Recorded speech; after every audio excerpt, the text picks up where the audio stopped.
Welcome to the Sports Watchdog Radio Show, hosted by Mason Kern. He keeps his nose to the ground to report on what's trending in professional and college sports, to inform, enlighten, and entertain. And now it's the Sports Watchdog. The Sports Watchdog, Mason Kern.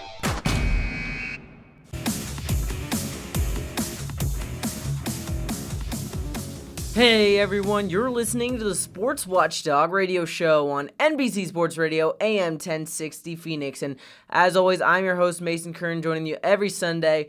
This week's episode is a really special show for you. We got a little bit of a surprise for you in the middle of it, so stay tuned for that. But as always, we're going to have some sports hot topics for you. Going to be a bit of an extended happenings on the Hardwood today. But like I said, a little bit of a surprise, so stay tuned. Going to be a great episode. So starting off in sports hot topics this week, I want to get into a little bit of a discussion about the new football league that's kind of taking over the NFL offseason. It's the Alliance of American Football, better known as the AAF, and it's kind of trying to become a little bit of a feeder system that other major sports leagues have. Like the NBA has the G League, that used to be the D League, developmental league, but it's now the G League, after advertisement and sponsorship with Gatorade. So the NBA has its own feeder system where prospects who aren't really NBA type prospects yet can go play in the D League, maybe get two-way contracts, bounce between the leagues, or just use the G League to get better, and then maybe make an NBA push at some point further down the line in their careers. Obviously, Major League Baseball has the whole minor league system, and each team has their own individual farm of prospects. And I mean, those get ranked by different organizations every year to see who has the best farm. So obviously, these sports leagues have their own feeder system, but the NFL doesn't really have the same type of thing. There's the obviously international leagues, which is the same thing in the NBA and MLB, obviously with players who can go play in other leagues in Europe and Asia and all these other countries. But then the NFL, you have the Canadian Football League, the CFL. But that's not a direct kind of feeder system like these other leagues have. So what the AAF is probably trying to do, and what I think its purpose should be, is not competing with the NFL, because I just don't think that's really possible. They're not going to get the star level talent that the NFL possesses, and obviously college football being a direct feeder via the draft and other means to go to the NFL. But for prospects who might not be NFL ready right out of college, and for those who go through the whole 4 or 5 year process of college instead of leaving early after that third year, which is the requirement in the NFL, well, I think the AAF is a great option for these players to play in seasons, get more film that NFL scouts can evaluate, especially because it's during the NFL offseason after the Super Bowl, kind of taking that place. And this is kind of going to, I guess, compete with the XFL, which I don't really know how well that's going to plan out. But I mean, after a good little week of some games of the AAF, I think it's pretty clear there are some positives people are liking. I mean, I saw a video of a replay official on camera kind of going through the whole replay process, and I thought that was pretty cool because it gave fans the opportunity to see how these replay officials go about making their decisions. And in this case, the replay official, she actually reversed her original ruling, and we saw that whole process on video of her doing so. So I thought that was a good look of transparency. I think that the AAF will probably test some rules out that the NFL might look at adopting later down the line. This is a great league to kind of test these rules. And I mean, there's been some really big hits already that I don't know if the NFL will really change their rules completely for, but people are liking the intensity, and people are saying it's bringing real football back in terms of the physicality of it. I mean, for the San Diego Fleet, their quarterback Michael Bercovici, who is actually the quarterback at Arizona State at one point, in his college career at least, he got lit up in his game, and people were making a lot. It was kind of blown up on Twitter and social media, but I mean, yeah, some big hits already. So it's going to be really interesting to see what the AAF does in terms of spearheading talent into the NFL, and if the NFL decides to adopt any rules that they might be testing out in the AAF. I think there's a lot of benefits to be had with this league.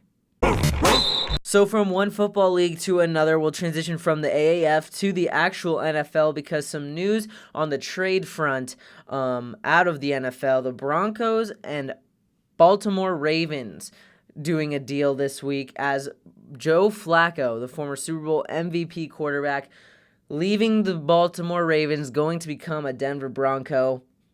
And this is a move that I really think benefited the Ravens more than the Broncos, just because I think that Joe Flacco, I mean, he was replaced mid-season by Lamar Jackson, and for an aging quarterback at least to be replaced by a young rookie mid-season no less, and then for Denver to give up assets to acquire him. I mean, I think Denver's had a tradition of getting older, aging quarterbacks who might be a little bit past their prime. Now, not to say that Joe Flacco won't have an immediate impact and fill a hole in Denver. I just think that the assets that were given up for his services might have been a little much for what he's going to provide. I think it's a temporary fix for Denver, not necessarily a long-term kind of fix, because like I said, Joe Flacco is a little bit, I would say, past his prime in terms of service and what he's done in the NFL to this point.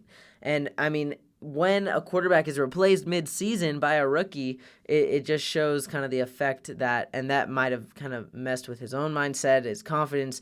So we'll see if a fresh start in Denver is what Joe Flacco needs to kind of rejuvenate the latter, I guess, half of his career. And then further along those lines of the Denver Broncos, it's been announced this week that they plan to let linebacker Brandon Marshall to hit unrestricted free agency, probably likely not to exercise the option on the linebacker. Obviously, number 54 for the Broncos, I mean, has had a pretty decent impact up to this point in Denver. But planning for the organization to let him hit free agency. So it'll be interesting to see where Denver goes from here in terms of who they get to plug in that hole, and where Brandon Marshall obviously decides to go. But yeah, Joe Flacco, no longer a Raven. He'll be suiting up for the Broncos this upcoming season, and we'll see what kind of impact he can have on that organization. Transitioning over now to the MLB front, there are still probably approximately 100+ free agents who have not signed, have not figured out where they're going to be playing next season. And topping that list, two of probably the biggest names entering free agency this year in Bryce Harper and Manny Machado still have not signed with a team. So they're still the talk of the town of almost every major organization would love to have their services, obviously, but it's kind of come down to a little bit of a 5-team race, probably. I mean, I've heard White Sox, I've heard Padres, I've heard Phillies, Nationals still in the mix. But for both of these guys, I mean, it's extended into a longer free agency period where the top talent is not signing right away. And I think this is a trend that you can expect to see continue just in terms of free agency as a whole, because these guys are trying to figure out the best deals for themselves, obviously trying to get as much money as possible, figure out the best location in terms of their families and where they're going to have the best opportunity to win, because obviously for a lot of athletes, winning is the most important factor, but there's a lot of other things that also kind of factor into it. That's why I think the Padres, who have kind of snuck in kind of later, I mean, I didn't hear their name until maybe a couple weeks ago, and they're at the forefront of kind of both of these guys, and I would be surprised if they didn't land at least one of them. I mean, I'm not going to go out on a limb and say which one, just because, I mean, who knows with all these other teams with more cap space or just more money to spend, because obviously no legit cap in Major League Baseball, but I mean the hard luxury tax will be affected either way, because these guys are set to get enormous deals. Manny Machado obviously getting traded from the Baltimore Orioles to the Los Angeles Dodgers last season. He's been a free agent longer than he's been a Dodger now to this point. That kind of mark was eclipsed this past week. So I just thought that was kind of funny that he literally has been a free agent longer than he was a Los Angeles Dodger, obviously making a World Series push, but losing to the Red Sox. So it'll be interesting to see, and to keep an eye on where these two superstars in Major League Baseball end up signing. And you can be sure to keep it locked to the Sports Watchdog Radio Show when these guys sign, so you can get my analysis and how these guys are going to affect whichever team they sign with. All right, guys, now don't go away. Like I said, after commercial break, we got a really cool surprise for you guys. Going to be really exciting because guess what? I just wanted to say a little shout out for these guys because back on Christmas Day, I was back home with my family, and one of the things just that I received was a slew of shout-outs from kind of these Hall of Fame athletes, just congratulating, and shout-out to my mom, because I don't know how she figured this out, to kind of get this kind of in line for me. But I wanted to share some of these shout-outs just with you, the voices that you'll be hearing in order. We got NFL, obviously, Hall of Fame quarterback Brett Favre, followed by Hall of Fame wide receiver Terrell Owens. We got the likes of Brian Urlacher, Glenn Rice. We got Spud Webb, 5'7", NBA Slam Dunk champion in 1986. Really cool. Byron Scott, 3-time NBA champion, former Los Angeles Lakers head coach. We got Channing Frye, current Cleveland Cavalier. So these are the names that and the voices that you're going to be hearing in this upcoming segment right after the commercial break. So once again, shout out my mom for figuring that out, but really excited to share these with you guys. So don't go away. We'll be right back. If you're losing your hair or notice that it's getting thinner, listen closely. You can do something about it without messy lotions or drugs. Now you can get clinically proven hair growth results at home with the Hair Max Laser. Hair Max delivers nourishing laser light energy to stimulate hair growth right at the roots. It's FDA cleared, recommended by doctors, and best of all, it has an amazing 93% success rate in clinical studies in both men and women, so you can be sure it works. Use it just 3 times a week and experience new hair growth, increased density, and healthier, fuller, more attractive hair in just weeks with a 5-month money-back guarantee. Now, for a limited time, save 15% on your Hair Max order at hairmax.com. Type in code RADIO at checkout or call 1-800-9REGROW. That's hairmax.com, code RADIO, or 1-800-9REGROW. Experience real hair growth and save 15% with Hair Max. All right, guys, welcome back to the Sports Watchdog Radio Show on NBC Sports Radio AM 1060 Phoenix. Like I said, big surprise for you. Here are the voices of these pro athletes, the aforementioned the guys that I talked about earlier. So cool of them to just give me these kinds of words of encouragement. Really, really appreciate their time, and I just figured I'd give you guys a little taste of the experience that I had. Definitely really cool. Couldn't be more thankful and appreciative. But yeah, here they are. Here we go. Hey, this goes out to the Sports Watchdog, Mason Curran. Hey, it's Brett Favre. Hey, word is that you're trying to break into broadcasting and journalism, and maybe we'll see you in the booth someday. So, man, I hope your career plans become reality. God bless. Happy holidays. What's up, Mason? This is T.O., man. Just want to give you a shout out, man, to the Sports Watchdog. I hear you hosting your own NBC Phoenix Sports Radio Show. And yeah, man, I just wanted to show you some love, give you some props on the radio and TV work that you're doing, the skills that you're possessing. You're doing your thing, man, at a young age. Hey, but you know what? Just keep working, keep grinding. Hey, man, you're going to be at the top before you know it. All right, man, keep up the good work. Hey, and I know big future. Okay. Mason, man, congratulations. I can't believe it, man. You're doing an awesome job hosting at age 19. You're on NBC Phoenix Sports Radio Show, and it's called the Sports Watchdog. Hey, man, 19 million thumbs up to you, fella. I like to hear about things like that. I had an opportunity to listen to you, and boy, those skills you got doing the radio and TV broadcasting, man, it rivals my basketball game, and we all know how that was. I mean, you're a big NBA fan. I'm very impressed, man. I tell you what, if I had to pick somebody on my lineup who was doing and we had a lineup of a radio host and TV host, you would be my starting point guard, buddy. At 19, doing a fantastic job. You know what? I hope one day I get the opportunity to be on your show, man.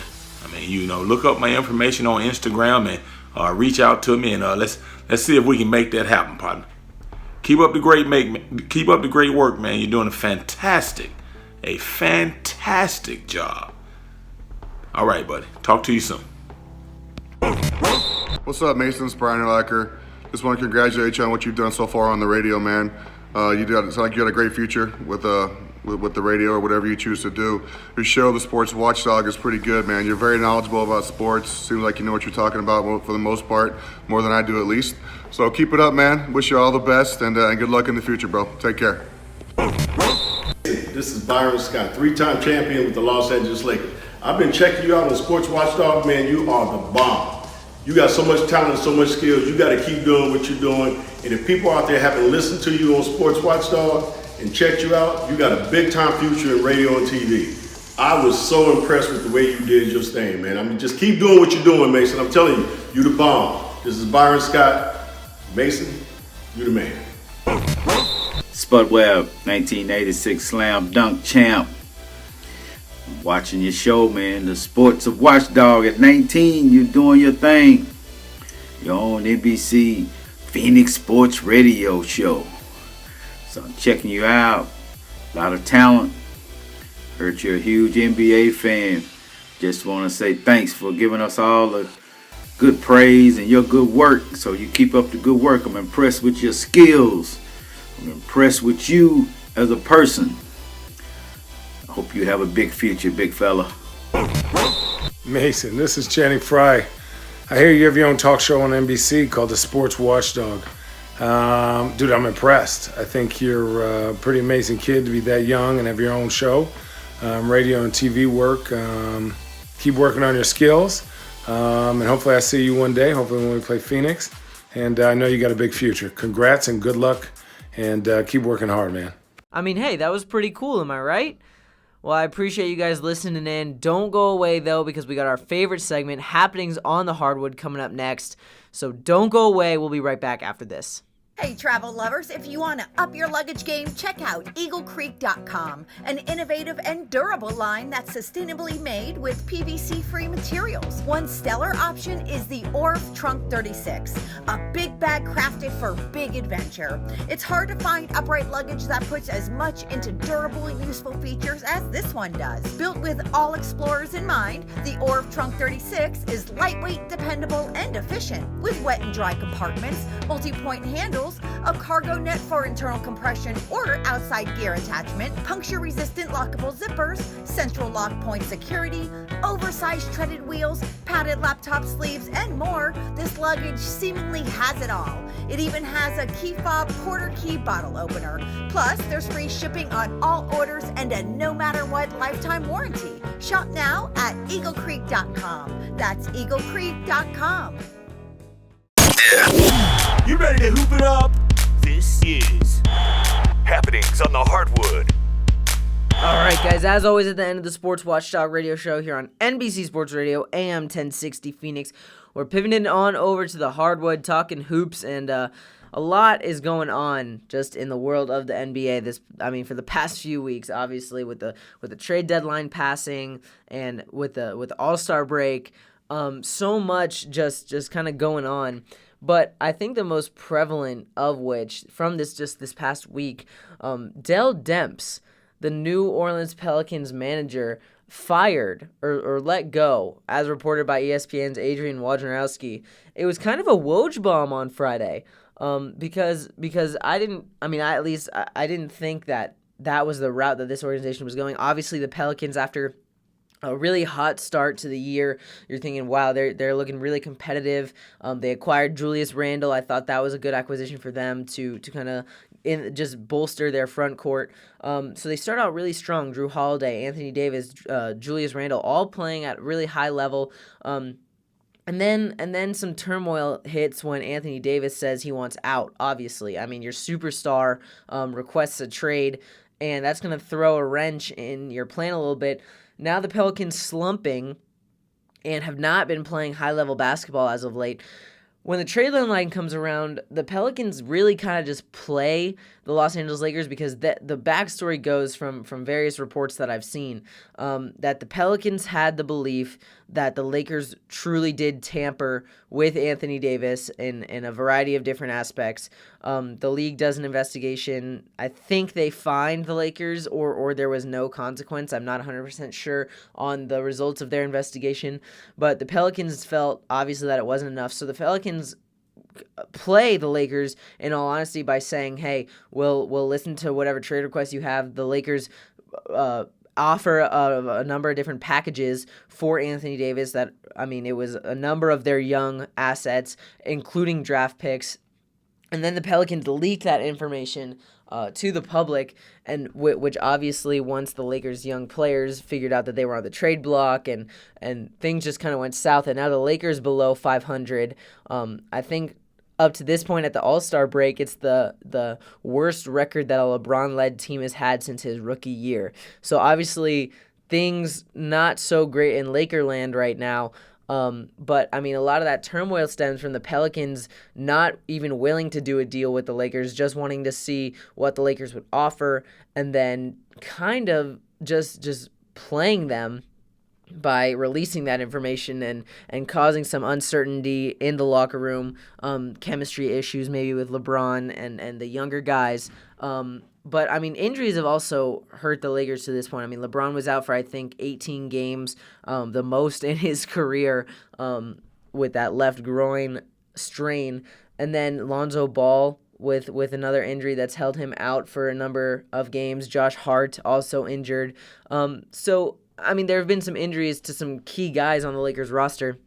And then they go and trade Ivica Zubac, who I thought was a pretty good young center prospect who's been pretty effective for them. They go and trade him and Michael Beasley to the Clippers for Mike Muscala, get some more shooting. What didn't love that deal just because Ivica has really shown signs of being a high impact player down the road. And then Michael Beasley, I mean, legit scorer, but they do get Mike Muscala at the deadline. And then they also get Reggie Bullock from the Pistons in a trade where they sent Sviatoslav Mikhailuk, who was a pretty good shooter as well. But, I mean, Reggie Bullock, obviously a NBA-ready player who's been well-traversed in the league already to this point, unlike Mikhailuk, who obviously got drafted second round from Kansas. But I mean, back to just Dell Demps getting just released, fired, whatever you want to call it. They part ways, and this is really kind of interesting because, I mean, Dell Demps is the one who kind of led that effort to mislead the Lakers in a way a little bit. But yeah, Dell Demps out of New Orleans, and definitely going to be really interesting to see where Anthony Davis goes, especially on a contract year, where in 2020 summer, free agency is going to be really, really interesting. And I think there's going to be some big splashes, especially if the Lakers don't make the playoffs, which I still think they will, but because I don't see LeBron missing the playoffs after 8 straight finals appearances. I mean, that would be a pretty steep drop-off, especially considering that Cavaliers team he took to the finals last year, I think it was, and help might be on the way for this Lakers team in terms of making a playoff push as of right now as we head into the All-Star break. I guess as we're in the midst of the All-Star break, they are below 500, and the buyout market is continuously shrinking. Now, Markieff Morris just this past week signed with the Oklahoma City Thunder. That was a top target for the Los Angeles Lakers. Another top target in Enes Kanter, who was bought out from the New York Knicks. He signed with the Portland Trail Blazers, who's obviously a Western Conference foe. So two Western Conference foes for the Lakers in the Thunder and the Trailblazers picking up some pretty good pieces in terms of the free agent buyout market. Markieff Morris from the Washington Wizards and his Kanter from the Knicks, kind of plugging immediate holes in a Blazers and Thunder front court, where I mean Morris is going to add some shooting depth. Kanter is a low post threat, can get a bucket seemingly kind of whenever he wants, if he's really being dominant and has his head in the right place. But another candidate for the Lakers, obviously, I mean, their goal and agenda was to get guys who have played more recently, obviously missed out on those two hot commodities who had a number of suitors after them. But another potential option, Carmelo Anthony, obviously, after a short stint with the Houston Rockets, hadn't played that badly, just really didn't fit into the kind of culture that Houston wanted. It was pretty ball dominant. I think he averaged like 13.5 points per game for the Rockets, but just didn't really fit into the scheme with Chris Paul and James Harden. Didn't really work out. So he is on the buyout market. I mean, well, he got traded. Again, I mean, just like his brief stint with the Hawks, did not last long with the Bulls. He actually never even suited up for the Hawks, nor did he ever suit up for the Bulls, just kind of immediately contract buyout to hit the market.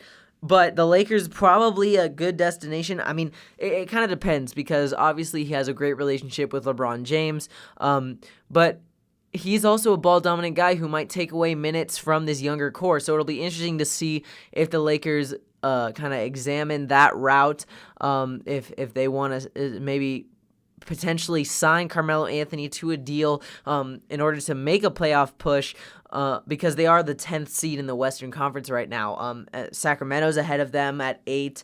And if the so I saw a funny thing today. Obviously, the playoffs are still 1st through 8th seed in each conference, but so much talk has centered around possibly changing the playoff seeding format from the two conferences to a more 1 through 16 type thing. The Lakers would be number 16 right now if that were the case. They would be in the playoffs, but they'd be the final seed at number 16 facing the Milwaukee Bucks in the first round.